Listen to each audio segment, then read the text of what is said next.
ဖြစ်သွားတဲ့ငလျင်မှာကျမတို့သားမိပေါ့နော်ကျမကလေးလေးနဲ့အဲ့ဒီတုန်းကလမ်းပေါ်မှာရောက်နေပါတယ်အဲ့ဒီကနေအိမ်ကိုအပြန်မှာအိမ်ကရမ်းကိုပျက်စီးနေတယ်ပေါ့နော်ကျမအမျိုးသားလည်း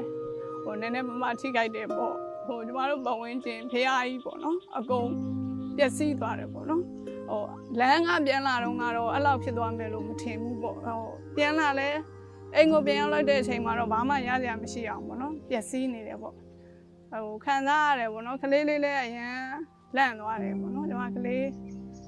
10နှစ်ဆိုတော့နည်းနည်းငယ်သေးတယ်လေအဲ့တော့ခံစားရတယ်ပေါ့သူလည်းခုချိန်ဒီလည်းသူခံစားနေရတော့ပေါ့အဲ့လိုမျိုးပေါ့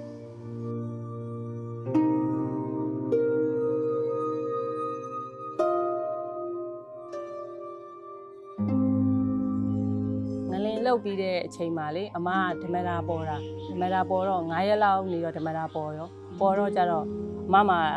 အိမ်ကပြတ်တာဆိုတော့ပစ္စည်းတွေကရှာမတွေ့ဘူးအဲ့အတွင်းခံဖို့ရရောအဲ့ပေါ့ယာဒီလားစင်သုံးဟာလည်းမရှိတော့တငယ်ချင်းကိုလှမ်းမာလိုက်တော့တငယ်ချင်းကနေလှမ်းပို့ပေးတယ်ပို့ပြီးတော့အမဆင်ပြေသွားတယ်အစောပိုင်းတော့အမစိုးရိမ်ပူပန်နေတာတန်ရှင်းရေးအတွက်ကိုလေ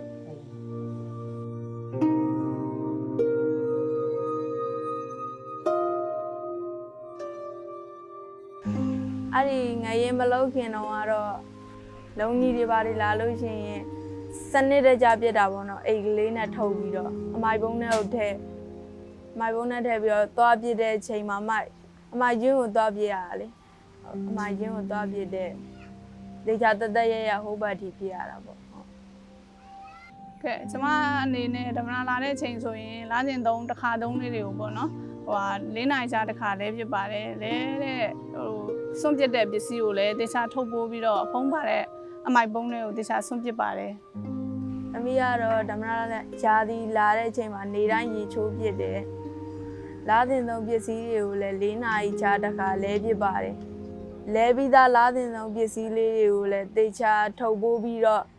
ဖုံးပါတဲ့အမိုက်ပုံးတွေကိုတေချာစွန့်ပစ်ပါတယ်ကျမတို့အခုရက်ွက်ထဲမှာဆိုရင်ပေါ့မျိုးသမီးလေးတွေကျင့်သုံးတာကျမတို့အတွင်းခံနေပါလေဆိုရင်လူမြင်အောင်မလန်းသိမှုပေါ့သူတို့အတွေ့ပေါ့နော်ကျမတို့လည်းအရင်တော့ကတော့အဲ့လိုတွေးပါတယ်ဒါပေမဲ့မျိုးသမီးအတွင်းခံဆိုတာကနေအောင်တိုက်ရိုက်ထွတွေ့ပြီးတော့အဲ့လိုမျိုးလှမ်းမှအဆင်ပြေမှာပေါ့နော်ပိုးသေးမှာပေါ့ပုံမှန်လုံကြီးအောက်မှာပဲထည့်လန်းနေဆိုရင်သူကပိုးဝင်ဖို့ပေါ့နော်ဖြစ်နိုင်ခြေပိုများတယ်ပေါ့မျိုးသမီးတွေအတွက်မကောင်းဘူးပေါ့အဲအကြောင်းမလို့နေအောင်တိုက်ရိုက်ထိတွေ့အောင်လှမ်းပြီးတော့တခြားမိမှုလေးပါလေးပေါ့နော်ထိုးပြီးတော့ဝတ်တင်ပါတယ်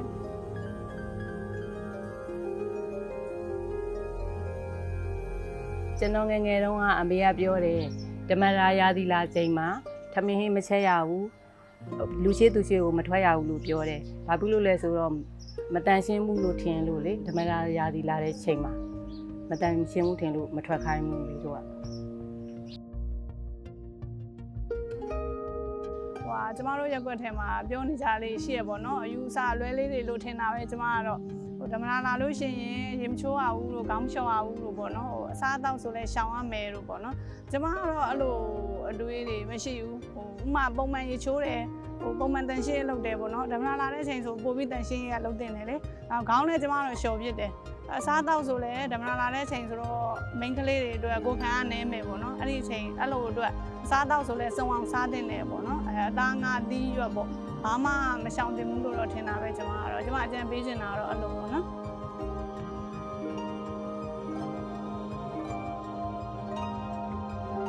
ဓမ္မနာလာတယ်ဆိုတာပေါ့နော်10နှစ်ဝန်းကျင်လောက်ကနေစပြီးတော့လာကြတာပေါ့နော်17နှစ်လည်းဖြစ်ချင်းဖြစ်မယ်12နှစ်လည်းဖြစ်ချင်းဖြစ်မယ်ပေါ့အဲ့ထဲကနေမှအ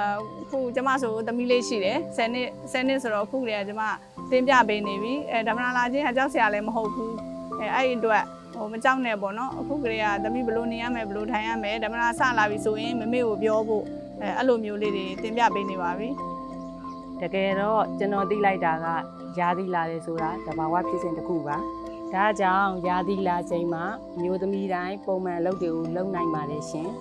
သူများတွေကယာသီလာရင်အလုံးမလုံးနိုင်ဘူးလို့ပြောပါတယ်။တိုင်းကတော့ယာသီလာရင်အလုံးလုံးနိုင်ပါတယ်။ဘီလက်မြေလည်းတည်နိုင်တယ်၊အုပ်လည်းထမ်းနိုင်တယ်၊အင်္ဂလိပ်လည်းခုံနိုင်ပါတယ်။